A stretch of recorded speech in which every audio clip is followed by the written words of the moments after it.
Zimbabwe, vùng đất hoang dã bí ẩn và đầy thách thức, nơi thiên nhiên vẫn còn giữ nguyên vẻ nguyên sơ và khắc nghiệt.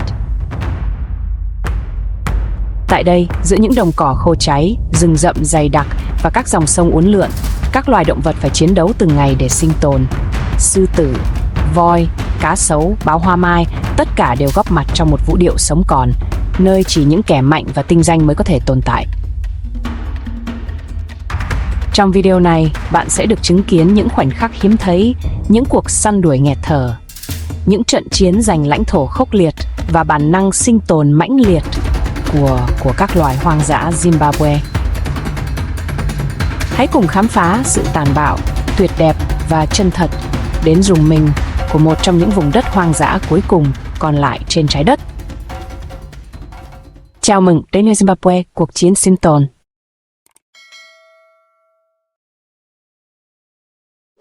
Zimbabwe là một quốc gia không giáp biển ở Nam Phi, nhưng sở hữu vẻ đẹp thiên nhiên độc đáo và di sản văn hóa.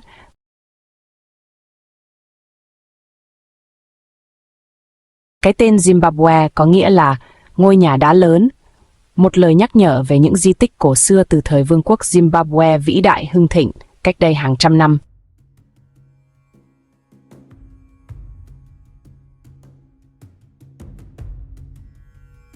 Khí hậu ở đây là nhiệt đới khô, với mùa mưa từ tháng 11 đến tháng 3, tạo điều kiện thuận lợi cho động vật hoang dã phát triển.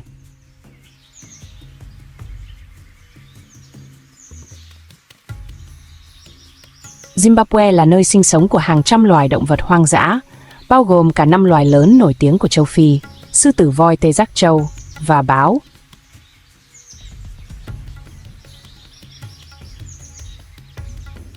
Đặt chân đến Zimbabwe là đặt chân vào trái tim nguyên sơ của châu Phi, nơi vẻ đẹp hoang dã và tinh thần thiêng liêng của đất và trời cùng tồn tại theo một cách kỳ diệu.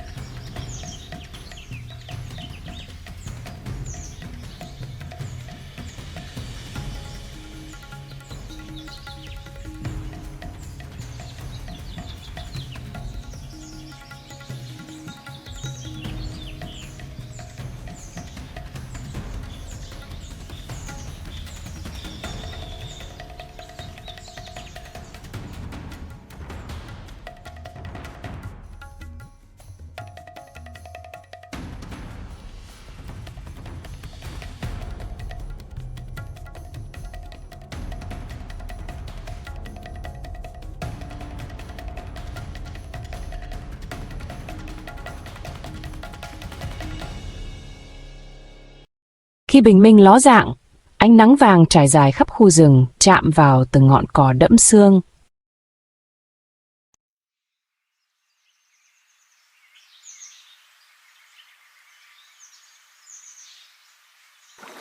Từ trong bóng tối, một đàn sư tử di chuyển lặng lẽ qua đầm lầy, nông mắt nhìn thẳng về phía trước.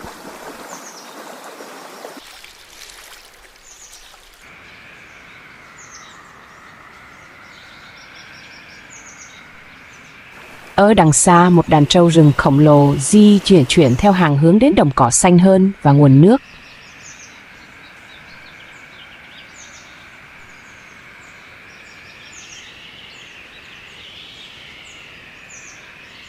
Những con trâu đến một nguồn nước được bao quanh bởi thảm cỏ tươi tốt. Một khoảnh khắc nghỉ ngơi và giải tỏa ngắn ngủi.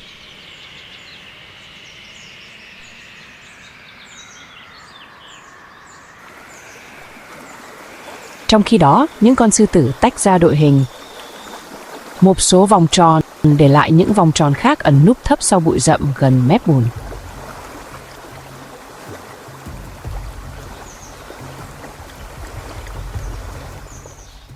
Bầy trâu uống nước một cách vô thức. Đuôi chúng vẫy đuôi, cảm giác an toàn giả tạo, còn sót lại trong sự tĩnh lặng của buổi sáng.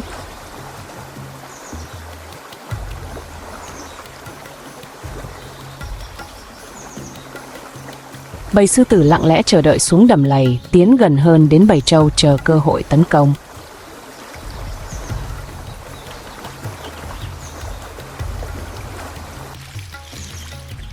Sau đó nó bắt đầu, con đầu đàn của bầy sư tử gầm lên báo hiệu cuộc tấn công. Sự im lặng bùng nổ thành hỗn loạn dữ dội.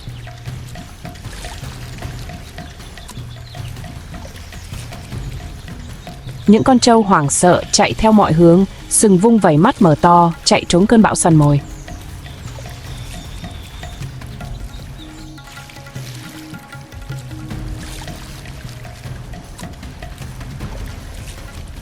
Một con trâu đi lạc quá xa khỏi đàn.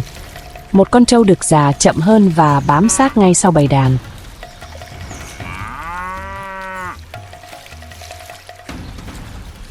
Những con sư tử nhanh chóng điều chỉnh, bao vây con trâu đơn độc, thu hẹp khoảng cách bằng độ chính xác chết người và tinh thần đồng đội.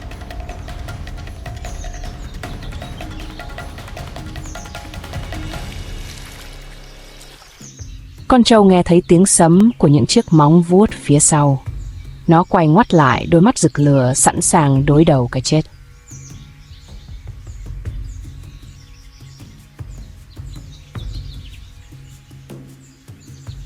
Con trâu lao tới điên cố gắng trốn thoát, nhưng bầy sư tử không ngừng cắt đứt mọi hướng.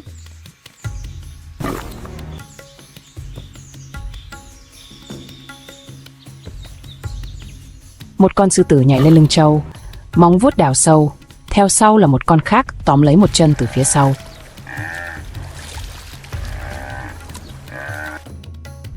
Con trâu quằn quại và một nỗ lực tuyệt vọng cuối cùng để thoát khỏi sự kìm kẹp nghiền nát.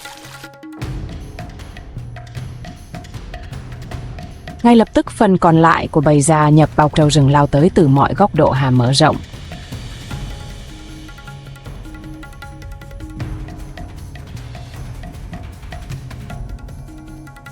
Nhưng bầy sư tử thì không ngừng nghỉ.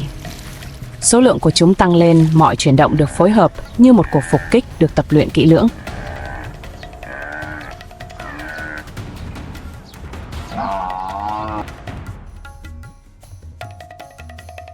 Với tiếng gầm cuối cùng, nó đã sụp đổ. Trận chiến đã kết thúc, bụi lắng xuống xung quanh trâu bất động.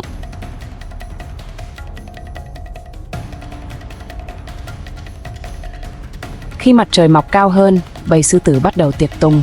Một ngày khác bắt đầu với sức mạnh và bản năng sinh tồn.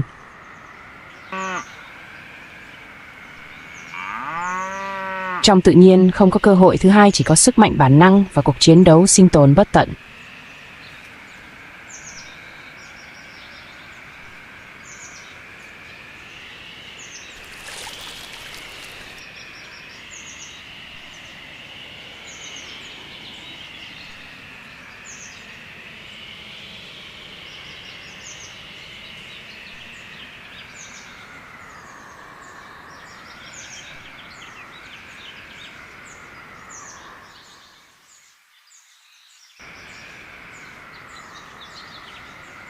Trong lòng thảo nguyên, bầy sư tử xuất hiện từ đám cỏ cao.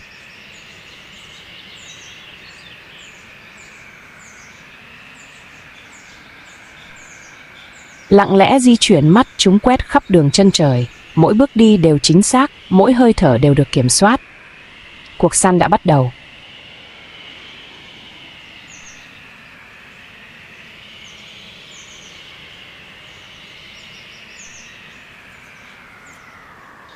Những con ngựa vằn và linh dương gần đó gặm cỏ một cách bình thản, không hề biết rằng chúng đang bị những thợ săn có kỷ luật nhất châu Phi rình rập.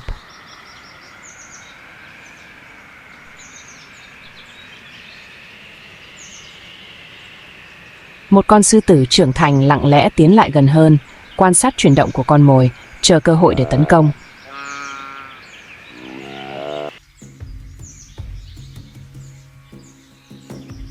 Với tiếng gầm đột ngột, sư tử lao ra khỏi bóng tối, một vụ nổ sức mạnh và cơ bắp thô sơ.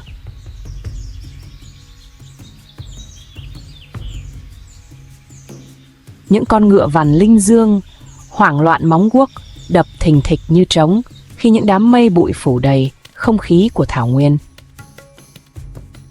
Nhưng sự tập trung của sư tử vẫn không lay chuyển. Nó thu hẹp khoảng cách với độ chính xác chết người, tăng dần theo mỗi bước tiến. Với một cú bùng nổ tốc độ cuối cùng, sư tử nhảy lên, móng vuốt duỗi ra và đâm vào con mồi của nó.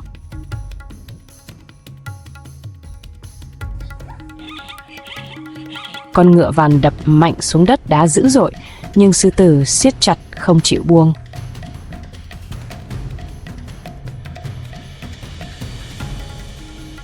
Phần còn lại của đàn đến nhanh chóng, sư tử cái và sư tử con vây quanh con mồi và cảnh giác. Một con sư tử cái tiến lên bậc đầu tiên, theo sau là những con khác. Thịt rách, bữa tiệc chính thức đã bắt đầu. Trong tự nhiên sự sống còn thuộc về kẻ mạnh nhất, và hôm nay niềm tự hào này đã kiếm được mọi miếng ăn.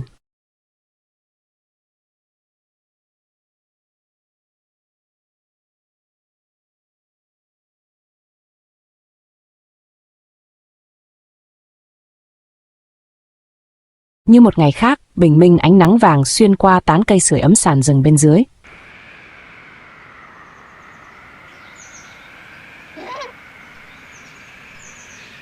Một đàn khỉ đầu chó xuất hiện luồn lách giữa những tán cây và bụi rậm quét mặt đất để tìm kiếm bữa sáng.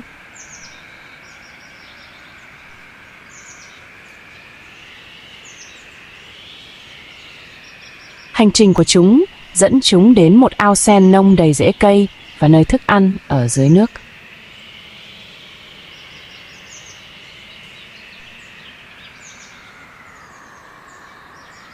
Chúng đào cẩn thận nhổ rễ sen và chồi non, nhai chia sẻ và tận hưởng không khí mát mẻ buổi sáng.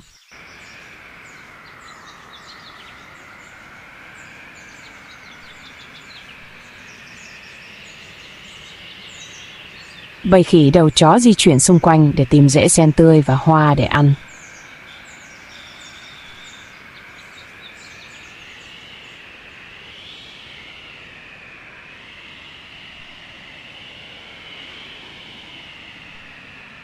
Đột nhiên, hai con đực trưởng thành to lớn vuông góc với nhau, đôi môi cứng ngắc cong lên, tuyên bố thống trị nhóm.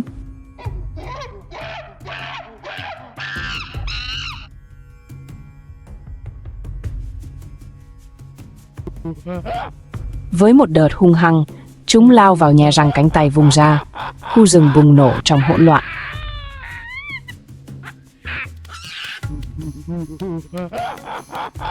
Cuộc chiến của chúng thật tàn khốc, với những tiếng gầm gừ lớn lông bay tứ tung và tiếng tát vang vọng qua bãi đất trống giữa ao.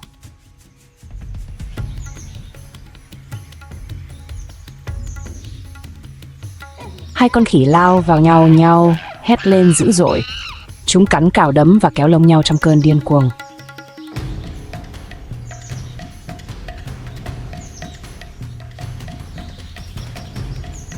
Cát và đất bay khắp nơi và tiếng gầm vang vọng khắp khu rừng. Những con khỉ khác và đàn khỉ tản ra và trèo lên cây, nhìn trong sợ hãi và tò mò.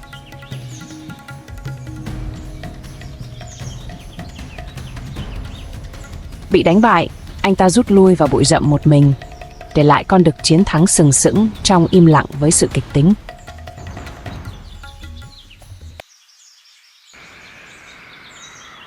Đằng sau chúng, đàn chim tiếp tục tiến về phía trước, vẫn đói, vẫn bị thúc đẩy để tìm thức ăn.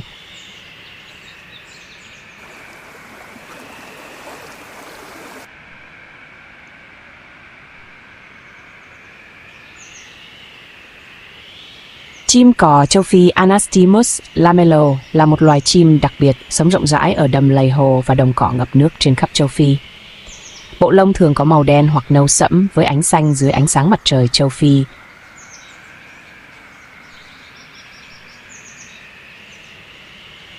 Đặc điểm đặc biệt nhất của chim cò châu Phi là mỏ của nó có một khe hở ở giữa, dường như luôn mở.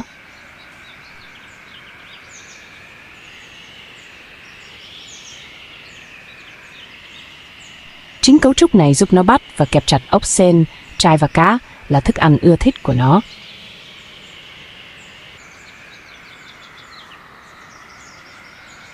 Chiều cao 80 đến 94 cm, chân dài cổ dài chậm nhưng duyên dáng.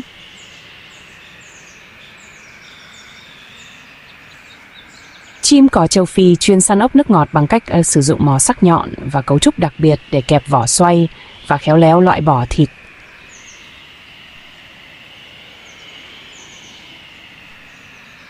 Chúng thường kiên nhẫn đứng hàng giờ trên bờ đầm, phá chờ con mồi xuất hiện, rồi nhanh chóng sử dụng mỏ của mình để tấn công chính xác.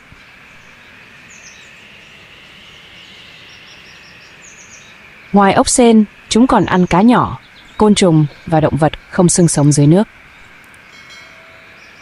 Chim cỏ châu Phi đóng vai trò quan trọng trong việc kiểm soát ốc sên quần thể phá hoại mùa màng và ao hồ, góp phần duy trì sự cân bằng sinh thái trong môi trường ngập lụt.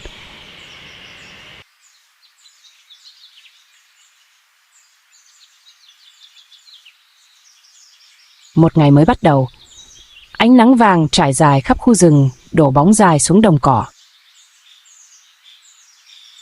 Nghỉ ngơi trên đỉnh một mái vòm đất nhỏ, một con báo nằm bình tĩnh, vẫn im lặng, hoàn hảo ngụy trang.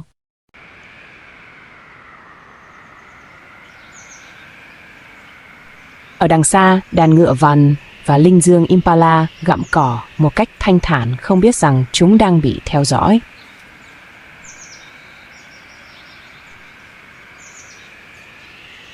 Con báo hạ thấp cơ thể, căng mắt nhìn chằm chằm vào một con linh dương Impala đi lạc gần rìa đàn.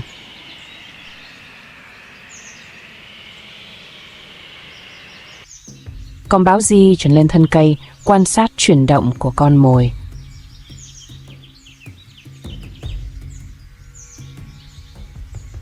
Bằng những bước chân im lặng, nó bắt đầu bò về phía trước, sử dụng bóng cỏ và sự tĩnh lặng để che giấu chuyển động của mình.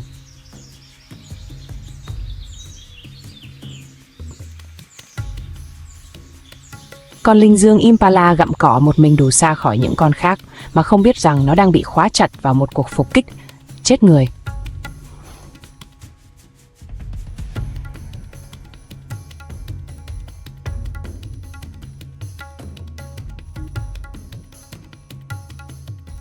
Đột nhiên con báo lao về phía trước, một vệt răng cơ và cơn thịnh nộ chạy qua vùng đất trống.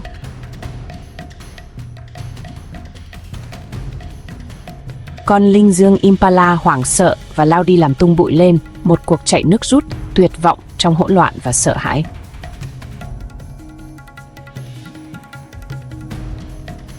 Con báo nhanh chóng đạt được sức mạnh và độ chính xác không gì sánh kịp, rồi nhảy lên và đáp xuống mạnh trên con linh dương Impala.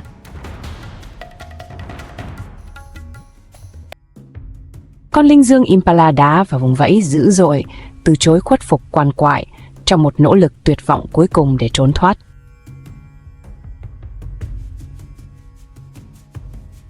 Nhưng con báo giữ chặt hàm răng, khóa chặt cơ bắp cuộn tròn khi chuyển động của linh dương Impala bắt đầu chậm lại.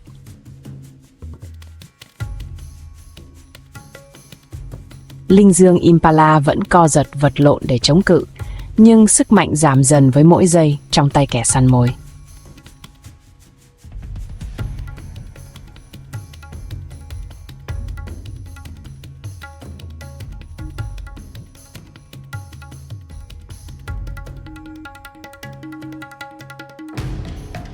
Nó biến mất vào những bụi cây rậm rạp. Ở đó ẩn náu khỏi những kẻ ăn xác thối, nó bắt đầu ăn tiệc trong hòa bình và an toàn.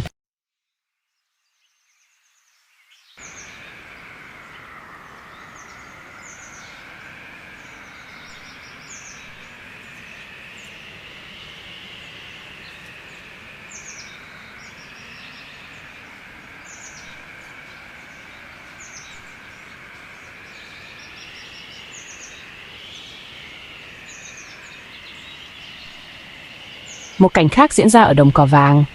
Một gia đình báo Zepa xuất hiện di chuyển chậm rãi với độ chính xác.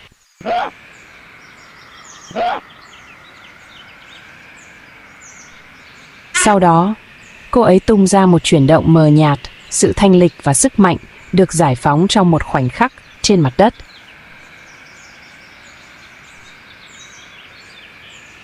Linh dương hoảng sợ và tản ra nhảy múa xoắn chạy nước rút theo mọi hướng để thoát khỏi cuộc phục kích bất ngờ. Con báo mẹ tăng tốc độ không gì sánh bằng cơ thể của nó, được tạo ra để theo đuổi sự sống và cái chết. Với một cú nhảy mạnh mẽ, nó bắt kịp và đập hai chân trước của mình vào lưng một con linh dương. Cuộc đấu tranh dần lắng xuống, linh dương đứng yên. Cuộc săn đã kết thúc.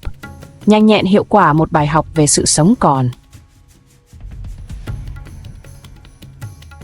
Gia đình cùng nhau ăn, không vội vàng, không xung đột, chỉ là phần thưởng yên bình của một cuộc săn được thực hiện tốt. Trong tự nhiên, sự sống còn có nghĩa là nhiều hơn tốc độ. Nó có nghĩa là chia sẻ sức mạnh, kỹ năng và ý chí chịu đựng.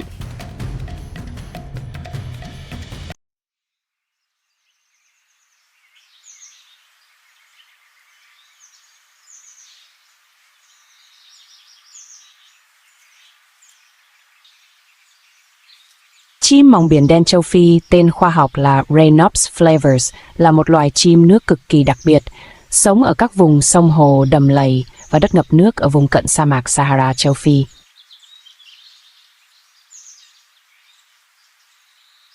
Điều làm cho loài chim này nổi bật là chiếc mỏ không đối xứng và phương pháp săn mồi độc đáo của nó, một trong những loài độc đáo nhất trong thế giới loài chim. Lưng và cánh có màu đen tuyền, trong khi bụng và dưới cổ có màu trắng tinh. Mỏ có màu đỏ cam nổi bật trên nền lông đen. Mỏ dưới dài hơn mỏ trên là một đặc điểm hiếm có trong họ chim. Chim mòng biển đen không săn mồi như các loài chim nước khác. Khi bay gần mặt nước, nó hạ mỏ xuống và kéo nhẹ nhàng qua mặt nước như lưỡi dao, cảm nhận rung động của cá nhỏ. Chim mòng biển đen đóng vai trò kiểm soát quần thể cá nhỏ và sinh vật phù du, góp phần vào sự cân bằng sinh thái trong các tuyến sông hồ. Sự tồn tại của loài chim này là minh chứng tuyệt vời cho sự đa dạng và kỳ thú của động vật hoang dã châu Phi.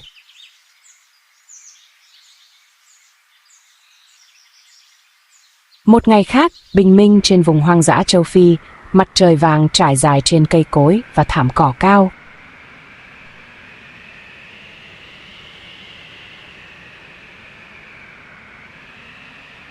Một bầy chó hoang xuất hiện đang chạy qua bụi rậm theo đội hình cảnh giác và bị thúc đẩy bởi cơn đói.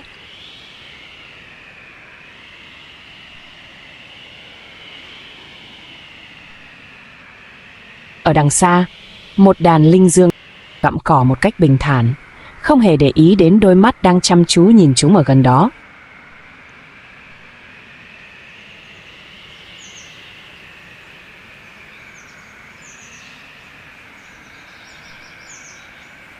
Những con chó hoang hạ thấp cơ thể hòa vào mặt đất, tiến về phía trước với sự lén lút đồng bộ.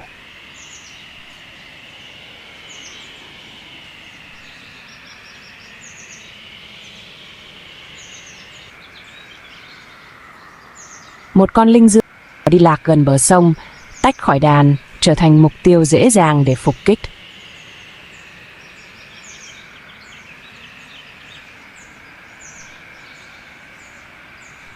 Với thời gian hoàn hảo, chó dẫn đầu ra hiệu và trong tích tắc cả bầy lao lên tấn công.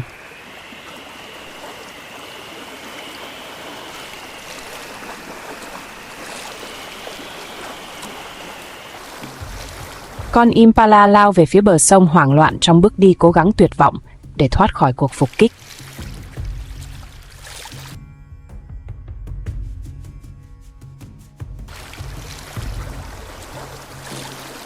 Bên dưới mặt sông, một con cá sấu đang chờ đợi nó nhìn thấy sự hỗn loạn và lao lên để chặn.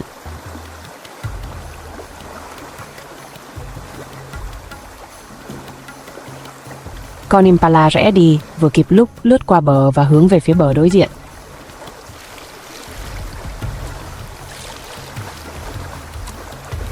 Những con chó hoang vòng tròn đến mép sông theo bản năng của chúng, không hề nao núng. Chúng lao qua vùng nước nông.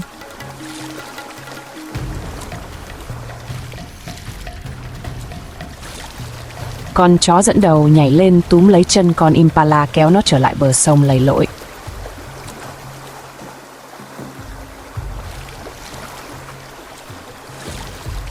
Nhiều con chó khác đến cắn và giật mạnh.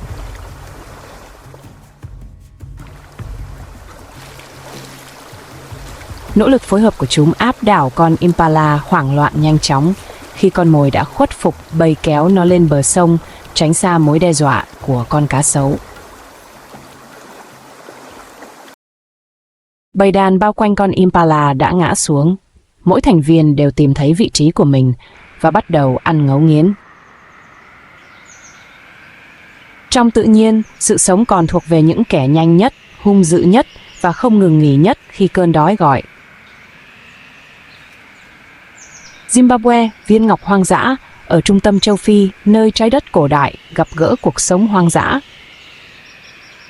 Mỗi ngày mặt trời mọc trên hang National Park đánh thức sư tử, voi và chim trong sự hòa hợp hoàn hảo.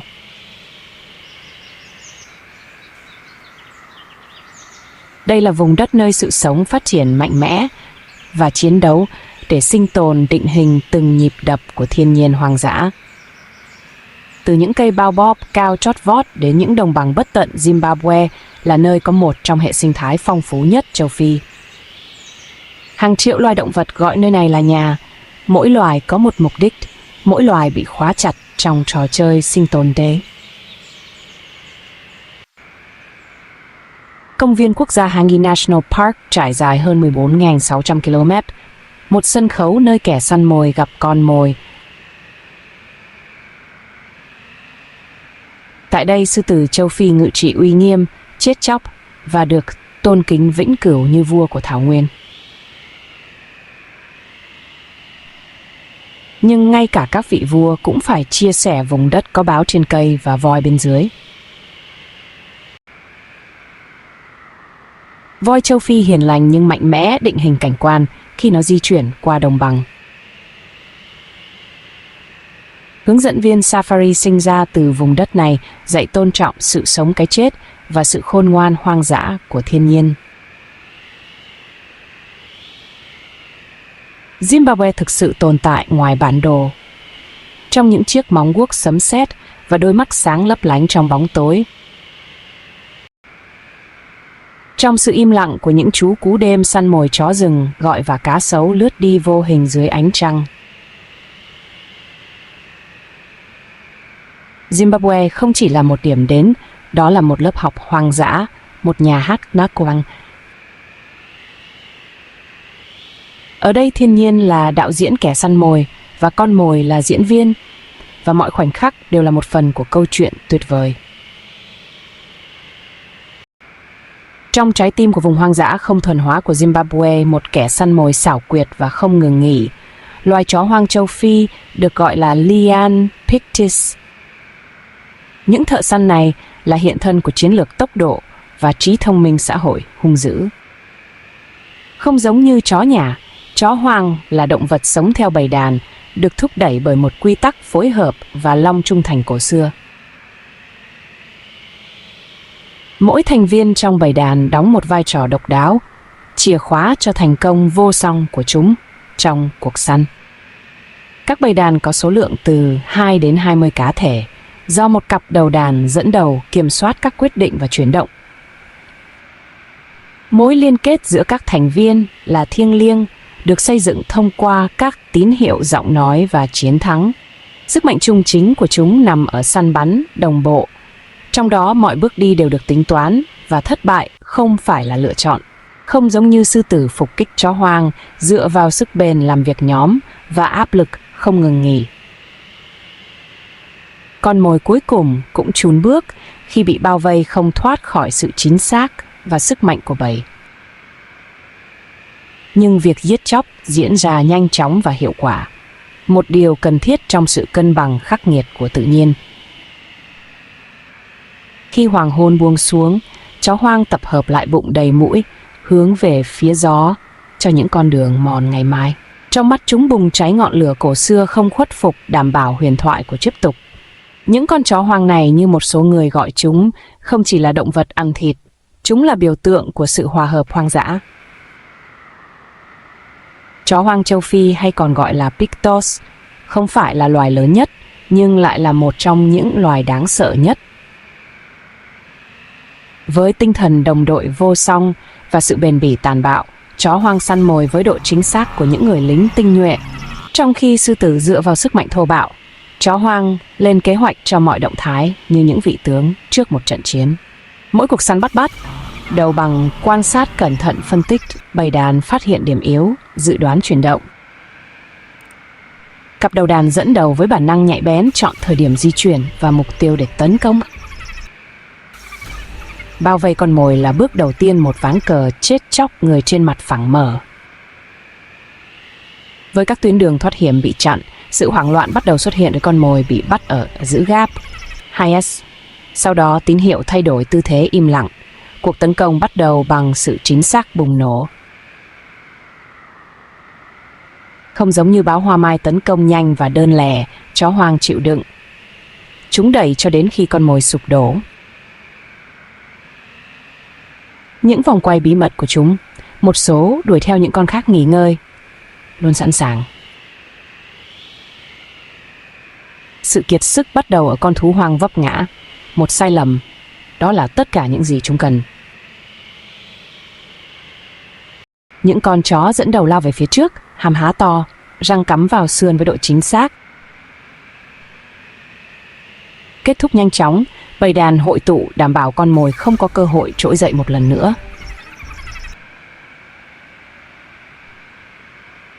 Không phải loài săn mồi lớn nhất, không phải là lo lắng nhất, nhưng có lẽ là hiệu quả nhất.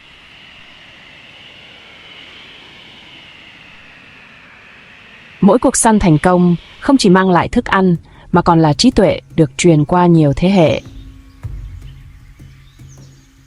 Chúng không theo đuổi vinh quang, chúng theo đuổi sự sống còn, và chúng làm điều đó cùng nhau. Một buổi sáng sớm trên thảo nguyên vàng của Zimbabwe, vùng đất thức giấc dưới cái chạm của ánh nắng ấm áp. Một bầy chó hoang châu Phi thức giấc sau giấc ngủ. Các giác quan của chúng nhạy bén và canh với mục đích. Được biết đến với tinh thần đồng đội vô song và độ chính xác chết người, bầy đàn này sắp bắt đầu cuộc săn buổi sáng. Ở đằng xa, một đàn linh dương gặm cỏ một cách bình thản, không hề biết đến mối nguy hiểm đang dần đến. Những con chó hoang dừng lại, khom mình xuống. Mỗi thành viên đều biết vai trò của mình, như những người lính được huấn luyện trước trận chiến. Với kỷ luật vô song, chúng chia thành các nhóm, đánh úp tạo thành một tấm lưới xung quanh đàn linh dương. Nhưng những con chó rất kiên nhẫn. Chúng không đuổi theo một cách điên cuồng, mà dồn con mồi về phía một cái bẫy mở. Con linh dương bị nhắm đến sẽ lao đi, nhưng cái bẫy đóng lại. Bây giờ không còn lối thoát nào nữa. Một con chó hoang nhảy lên đáp xuống vuông góc với miệng bên hông của con linh dương, hàm kẹp chặt với độ chính xác. Những con khác tham gia sau vài giây, cắn kéo lê làm việc trong sự đồng bộ kỳ lạ. Con Impala quằn quại, nhưng sự phối hợp của bầy đàn lấn át mọi nỗ lực trốn thoát. Chẳng mấy chốc, toàn bộ bầy đàn tham gia có trật tự ngay cả trong sự hỗn loạn của một cuộc ăn uống điên cuồng. Ngay cả những chú chó con cũng có một vị trí ở đây, học hỏi thông qua quan sát, nếm thử chiến lợi phẩm của tương lai của chúng. Đây không chỉ là việc ăn uống, đây là sự thống nhất một nghi lễ sinh tồn khắc sâu trong bản năng. Nhưng ngay cả trong chiến thắng, bản năng vẫn không nghỉ ngơi, mắt vẫn sắc bén, tai giật giật trước mọi âm thanh lạ.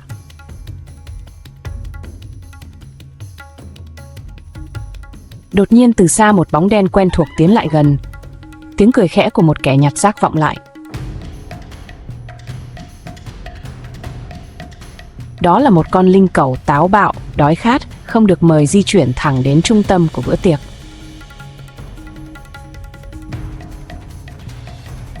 Những con chó hoang đông cứng trong giây lát rồi gầm gừ lớn, bảo vệ bữa ăn khó khăn của chúng. Linh cẩu loạng choạng nhưng không lùi bước, lớp da dày và xương của nó nghiền nát hàm sẵn sàng chiến đấu. Nhưng số lượng nói lên nhiều điều hơn. Bầy đàn bao quanh linh cẩu tạo thành một vòng tròn chết chóc của cơn thịnh nộ, gầm gừ. Linh cẩu gầm gừ thách thức, nhưng tỷ lệ cược là rất thấp. Trận chiến này đã thua cuộc. Bị đuổi đi, kẻ nhặt rác biến mất vào bãi cỏ vàng, để lại sự căng thẳng và im lặng phía sau. Những chú chó quay lại với bữa ăn của chúng, bây giờ cảnh giác hơn, sự đoàn kết của chúng được khẳng định lại khi đối mặt với mối đe dọa.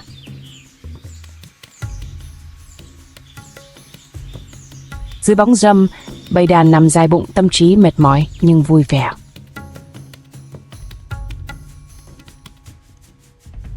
Nhưng hòa bình trên thảo nguyên đang thoáng qua, nguy hiểm không bao giờ thực sự biến mất.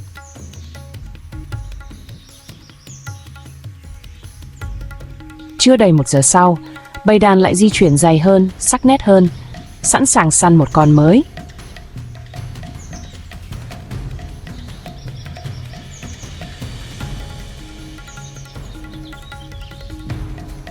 Một đàn linh dương đầu bò gặm cỏ một cách yên bình gần một đầm lầy, không biết rằng chúng đã đi vào con đường của thợ săn.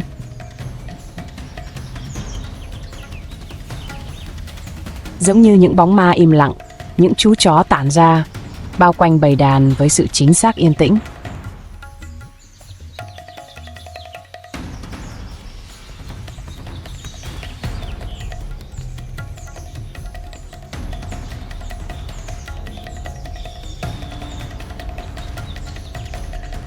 Một cuộc tấn công bất ngờ phá vỡ sự tĩnh lặng. Những chú chó hoang lao ra khỏi nơi ẩn nấp như những tia sét.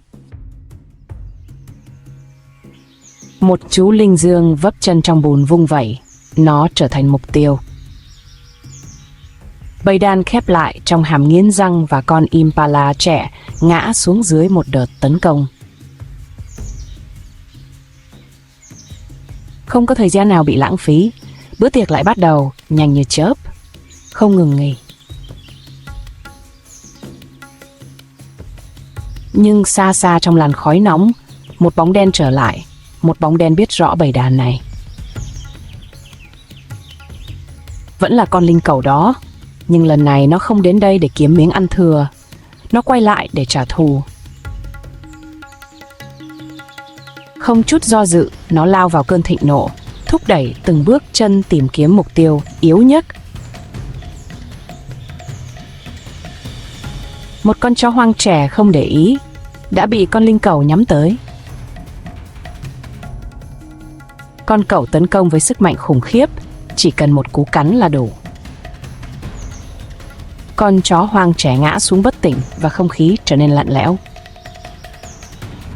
Hỗn loạn bùng nổ, bầy đàn hú lên đau đớn và giận dữ lao về phía kẻ giết người. Nhưng con linh cẩu đã biến mất vào bãi cỏ với máu trên hàm. Bầy đàn tụ tập quanh con chó con đã ngã im lặng và run rẩy. Nỗi đau buồn trên thảo nguyên ngắn ngủi, nhưng không bao giờ nông cạn.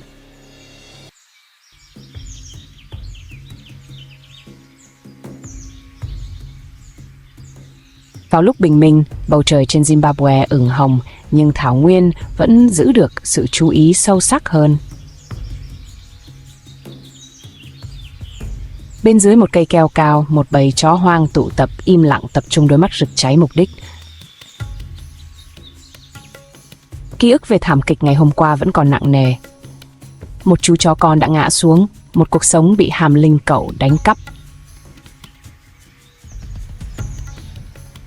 Hôm nay, sự trả thù âm ỉ bên dưới bề mặt bầy đàn không chỉ săn mồi, chúng đang chuẩn bị cho cuộc chiến. Xa xa, những con linh cẩu không hề hay biết. Lãnh thổ của chúng tràn ngập việc nhặt rác hàng ngày và sự tự tin lười biếng. Chúng lang thang với sự kiêu ngạo mà không biết rằng cái chết đã bắt đầu rình rập chúng. Những con chó hoang rình rập kiên nhẫn luồn lách qua đám cỏ cao như những cái bóng đang chuyển động. Chúng không tấn công vào ban ngày, chúng đợi đêm xuống và sự im lặng bao trùm đồng bằng. Những con chó hoang di chuyển, một thế lực thầm lặng với đôi mắt như than hồng và trái tim đầy sự trả thù. Đối với loài chó hoang châu Phi, cuộc săn không bao giờ kết thúc, cũng như nguy hiểm. Mỗi bước đi là một bài học, mỗi vết sẹo là một ký ức khắc sâu vào lòng đất. Ở trên thảo nguyên, cái chết không gõ cửa mà lao vào. Với độ chính xác của tuyệt đối, Chúng định vị xung quanh đàn linh cẩu đang ngủ. Con đầu đàn không sủa mà chỉ nhìn chăm. Sau đó một cú lao đột ngột. Hỗn loạn bùng nổ, linh cẩu con dậy quá muộn, bị bao vây trước khi bản năng của nó bật dậy. Nó cố gắng thoát khỏi việc vấp phải bàn chân của chính mình, nhưng những con chó hoang không thương tiếc. Chỉ trong vài giây, con linh cẩu con nằm im nhuộm đỏ cát. Người thủ lĩnh lao đến bên con chó con, ánh mắt đầy đau đớn, bất lực và giận dữ. Máu nhuộm đỏ bãi cát xung quanh cơ thể con chó con và hơi thở của nó yếu dần, chậm hơn. Người mẹ tiến lại gần với đôi mắt mở to kinh hoàng, liếm nhẹ con chó con, như thể đang cầu xin nó ở lại. Những con linh cẩu giờ đã biết những con chó hoang có khả năng làm gì, và sự hoang dã chờ đợi trong im lặng. Sáng sớm trên thảo nguyên Zimbabwe, bầu trời rực đỏ dưới ánh sáng của những tia sáng đầu tiên của bình minh. Không khí mát mẻ nhưng căng thẳng. Thiên nhiên nín thở, cảm nhận được điều gì đó trọng đại sắp bắt đầu. Một đàn thú hoang dã đông đảo tụ tập, bắt đầu hàng ngàn con khởi đầu cuộc di cư vĩ đại.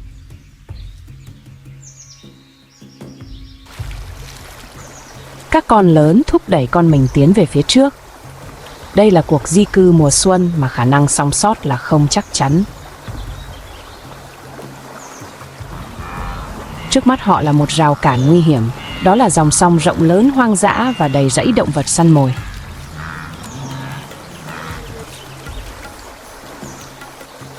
Con sông này không chỉ là một con đường, người ta gọi đây là dòng sông tử thần vì có một lý do chính đáng.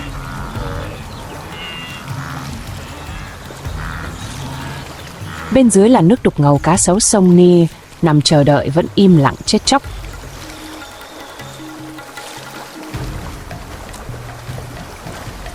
Bản năng của chúng ngày càng sắc bén.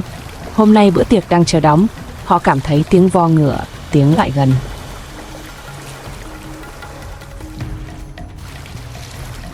Một con thú hoang dã quá chậm đã bị bắt lại từ phía sau. Cuộc đấu tranh cuối cùng được ghi lại sự im lặng lạnh lẽo. Thịt rách, xương gãy, bữa tiệc bắt đầu khi sự tàn khốc của thiên nhiên được phơi bày. Bầy đàn hoảng loạn nhưng vẫn tiến về phía trước. Mỗi khoảnh khắc ở trên sông là một canh bạc với cái chết. Kẻ khỏe mạnh bơi nhanh hơn, người nhanh nhẹn nhảy về phía trước. Nhưng dòng nước và hàm răng đã kéo nhiều người trở lại. Giống như một bóng ma trồi lên từ vực sâu, loài bò sát này bùng nổ từ dưới nước trong cuộc phục kích, chết người. Sự hoảng loạn bùng nổ, những con thú hoang dã kêu gào điên cuồng, cố gắng trốn thoát.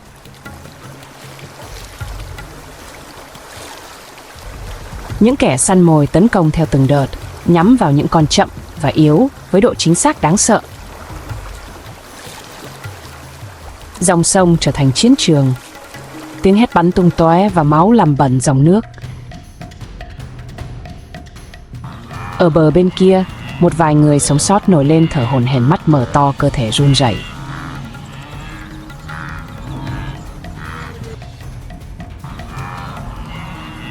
Họ là những người may mắn, có sẹo nhưng vẫn sống. Dòng sông đã lấy đi nhiều người nhưng được tha một vài người.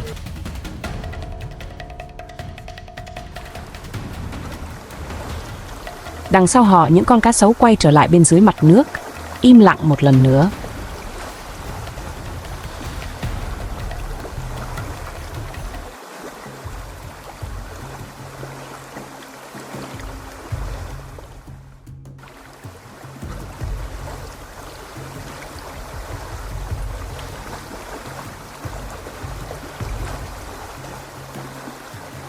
Bầy đàn tập hợp lại nhỏ hơn bây giờ, đầu cúi xuống, chân run rẩy nhưng vẫn tiến về phía trước.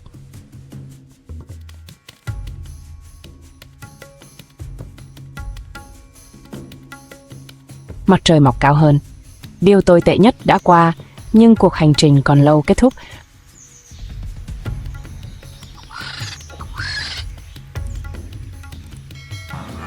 Trong thế giới hoang dã này, sự sống còn không được hứa hẹn, nó được trả bằng máu.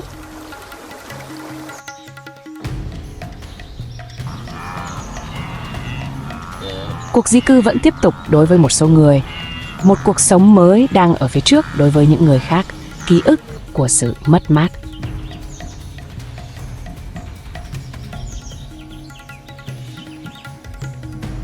Trong trái tim hoang dã của Zimbabwe, mỗi bước đi đều vừa là chiến thắng, vừa rủi ro.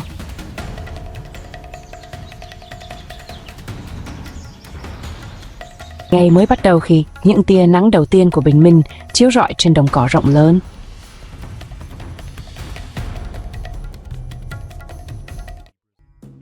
Một đàn linh dương ngựa vằn và thú hoang dã xuất hiện di cư đến vùng đất mới để tìm kiếm thức ăn.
Với lợi thế về tốc độ và sức mạnh, sư tử dễ dàng bắt kịp và hạ gục ngựa vằn.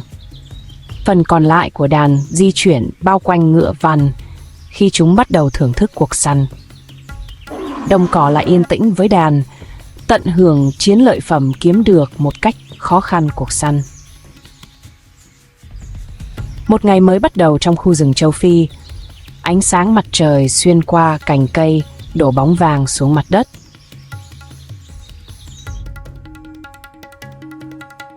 Một đàn sư tử xuất hiện từ những cái cây, bước chậm rãi cảnh giác và tìm kiếm dấu hiệu của con mồi gần đó.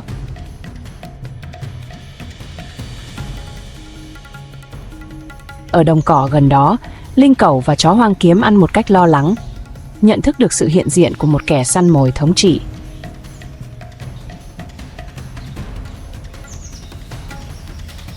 Một con sư tử cái gầm gừ lớn và con đực lá phát ra tiếng gầm như sấm rền làm rung chuyển cả khu rừng.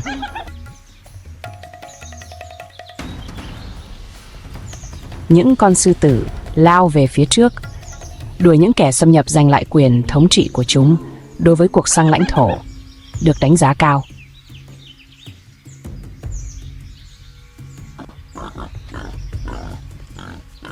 Ở đằng xa, một con lợn rừng có vẻ khỏe mạnh và tập trung tìm kiếm nước để giải cơn khát.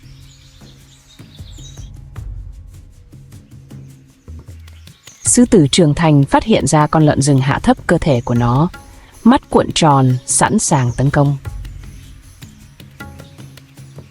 Con lợn rừng vẫn đang bận uống nước, hoàn toàn không biết đến sự tiếp cận của kẻ săn mồi từ cao. Với tốc độ đột ngột, sư tử phá vỡ chỗ ẩn núp và lao về phía lợn rừng đang chạy nước rút. Lợn rừng nhận ra quá muộn, nó chạy mất móng guốc dậm mạnh xuống đất trong hoảng loạn khi đuổi theo.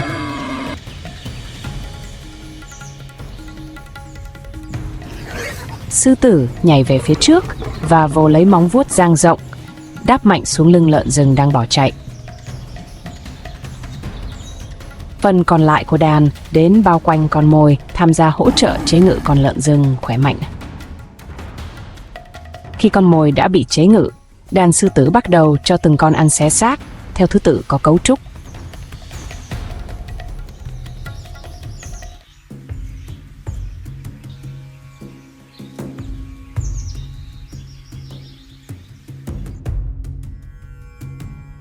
Những con thú hoang dã không biết hòa bình, mà chỉ có mục đích cuộc hành trình của chúng còn lâu kết thúc.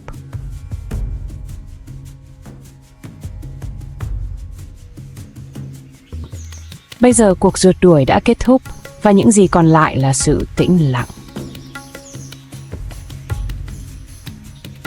Cuộc sống đã bị tước đoạt, cuộc sống vẫn tiếp diễn, nhưng nỗi đau vẫn vang vọng trong mọi bóng tối. Mặt đất nhớ đến những người đã ngã xuống, ngay cả khi không ai khác nhớ.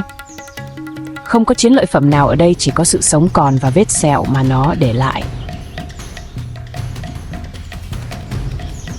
Những kẻ chiến thắng không gầm rú, họ ăn trong im lặng. Một trận chiến kết thúc, nhưng cuộc chiến vì không khí, vì sự sống cho ngày mai không bao giờ thực sự.